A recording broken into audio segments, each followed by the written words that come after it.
Former champion cyclist Victoria Pendleton has announced she is to ride at the Cheltenham Festival in March.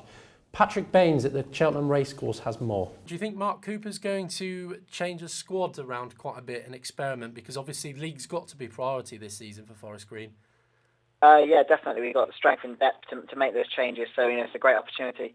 Yeah, I mean, they're still going on, Sean, but very busy. The lead up to the Six Nations at the start of next year, which I'm really looking forward to. The home nations especially, all playing well in parts and then playing very poorly in other parts. I mean, looking at England, for example, 13 tries they've scored in their 2 games so far, beating Fiji and South Africa very convincingly. Eddie Jones now, since their horrific World Cup campaign, they've won 12 games in a row, which is only 6 behind the All Blacks' all-time record in competitive rugby. Good morning. This is the Sport Headlines at 11:30 with me, Elliot Owens. Gloucester Rugby enter the European break, having surrendered a 13-point lead to draw 27-all with Exeter on Saturday afternoon. And with Rob Sinclair, in the end, quite lucky to still be in the FA Trophy. Yeah, it's not the result we wanted. We had chances to put the game to bed, but we didn't, and they got a goal from a set piece, so we'll have to win the game on Tuesday now. Do you think the point was a fair one, or did you think really you had plenty of chances your side, especially midway through the second half? You could have perhaps grabbed the win. Yeah, I think we probably. That's why I think we were a little bit disappointed. I think there was a stone bang penalty. I think a couple of their players have said it was when Miller was brought down at 1-0. Chris Kinnear early on in an interview said that Ricky Miller should have had a penalty. I think you've got to be in control, or some kind of control of the ball, to be able to win a penalty, and it was going miles away from Ricky, and I think they're clutching at straws on that one. Cheltenham Town under-18s have stayed top of the EFL South West Division thanks to a 3-0 win over Portsmouth on Saturday. Our reporter Shane Ireland went down to their training ground to talk to manager Ashley Hopkins. Although the first team hover precariously above the relegation zone, the future is in safe hands at Cheltenham Town, whose academy under-18s top the table. Cheltenham manager Gary Johnson has been left fuming after tonight's match against Kidderminster was postponed just 24 hours before kick-off. The FA have decided to go back on their previous agreement to let Cheltenham play 2 games in 2 days.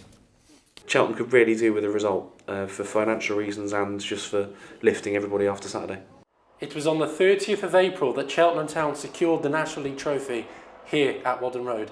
And although the FA Cup is a long shot, the third round is a distinct possibility.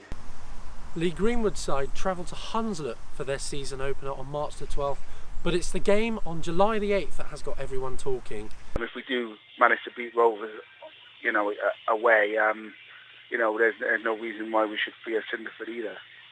And that brings me nicely on to my next question.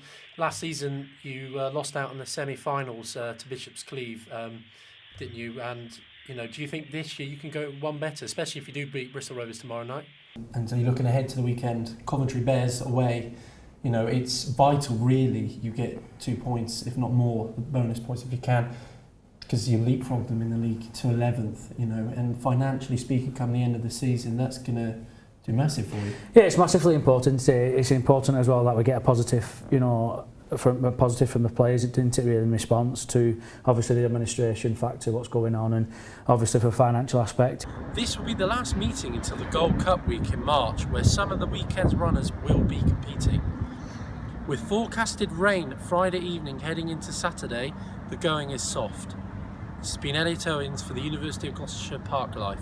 Is Reece Priestland that man, do you think? Well, it's going to be interesting because, as we've all pointed out, it's a big loss for Wales. Biggar is such a good kicker, one of the best in the tournament, arguably. And it's all down now to how Reece copes with the pressure in the England crowd, really. Torquay away next on Boxing Day. Yep. Another difficult game. They all are, but how are you going to go into that one? Same. We'll try and do some more shooting practice and see if we can score some more goals. Brilliant, Mark. Thank you very much. Happy Christmas as well.